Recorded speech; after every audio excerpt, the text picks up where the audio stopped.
এই কষ্ট লাঘব করতে পারি সেটা আমি যথাসাধ্য চেষ্টা করব, সে কথাটাই বললাম।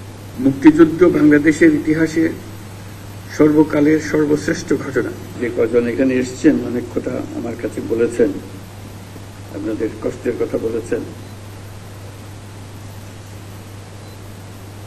এটা আমি কদ্দূর এই কষ্ট লাঘব করতে পারি সেটা আমি যথাসাধ্য চেষ্টা করব, সে কথাটাই বললাম।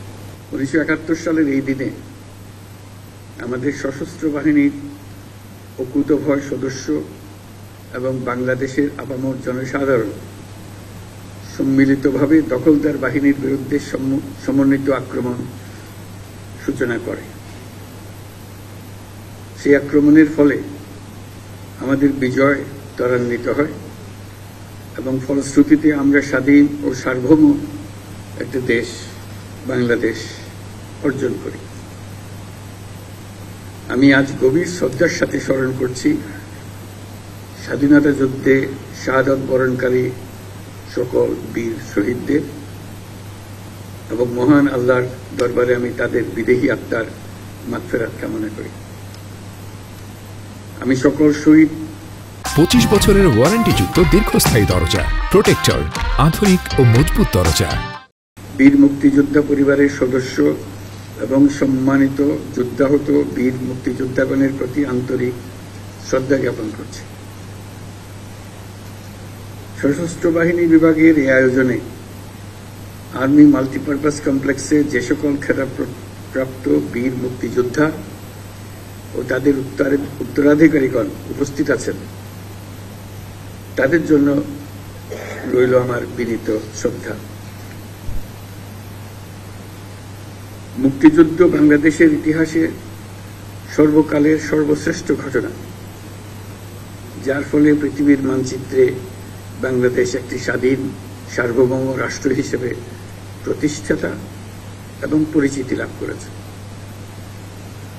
দেশ স্বাধীন করার মহান ব্রত নিয়ে 71-এর 25শে মার্চ রাত থেকে বাঙালি সেনারা সেনানিবাস ত্যাগ করে সশস্ত্র যুদ্ধে ঝাঁপিয়ে পড়েন। একই সাথে এই দেশের কৃষক, শ্রমিক, ছাত্র জনতা, সাধারণ মানুষ সকলেই যার যা কিছু আছে তাই নিয়ে যুদ্ধে ঝাঁপিয়ে পড়ে, যা একটি জনযুদ্ধে রূপ নেয়। আমাদের মা বোনেরা মুক্তিযোদ্ধাদের পাশে থেকে প্রশিক্ষণ গ্রহণ সহ বিভিন্নভাবে যুদ্ধে সহযোগিতা করেছেন।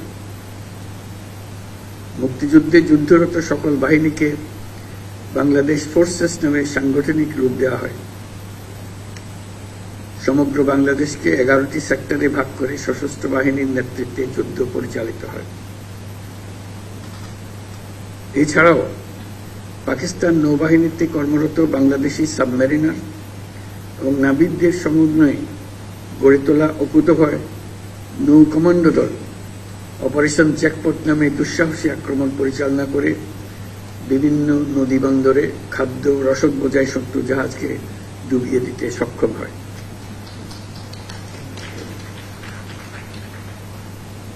এছাড়াও বিমান বাহিনীর সদস্যগণের সমন্বয়ে গঠিত কিলো ফ্লাইট চট্টগ্রাম ও নারায়ণগঞ্জের জ্বালানি ডিপো সহ পাকিস্তানি হানাদার বাহিনীর গুরুত্বপূর্ণ স্থাপনায় সফল আক্রমণ পরিচালনা করে।